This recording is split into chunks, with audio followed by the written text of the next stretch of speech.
மகாகவி பாரதியாரின் 133வது பிறந்த நாளை முன்னிட்டு டெல்லியில் பாரதியாரின் திருவுருவச் சிலைக்கு மத்திய அமைச்சர்கள் மலர் தூவி மரியாதை செலுத்தினர். மகரிஷி ரமணர் மார்கில் நடைபெற்ற விழாவில் மத்திய அமைச்சர்களான வெங்கையா நாயுடு, பொன் ராதாகிருஷ்ணன், புதுடெல்லி தொகுதி மக்களவை உறுப்பினர் மீனாட்சி லேகி உள்ளிட்டோர் கலந்து கொண்டு மரியாதை செலுத்தினர். வாரணாசியில் பாரதியார் வாழ்ந்த இல்லத்தை புதுப்பிக்கவும் தேசிய நினைவு சின்னமாக ஆக்கவும் நடவடிக்கை எடுக்கப்படும் என அப்போது வெங்கையா நாயுடு தெரிவித்தார்.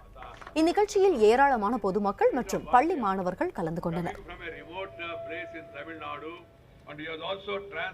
கவி பாரதியின் பிறந்த நாளை நாடு முழுவதும் கொண்டாட வேண்டும் என்கின்ற வகையில் நரேந்திர மோடி அவருடைய அரசாங்கம் அறிவித்து முதல் விழா இன்று கொண்டாடப்படுகின்றது.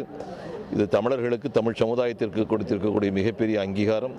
பாரதி எதை எதிர்பார்த்தானோ அது இன்று நரேந்திர மோடி அவர்களால் தமிழ் சமுதாயத்திற்கு வழங்கப்பட்டிருக்கின்றது. இது மிகப்பெரிய அங்கீகாரம்.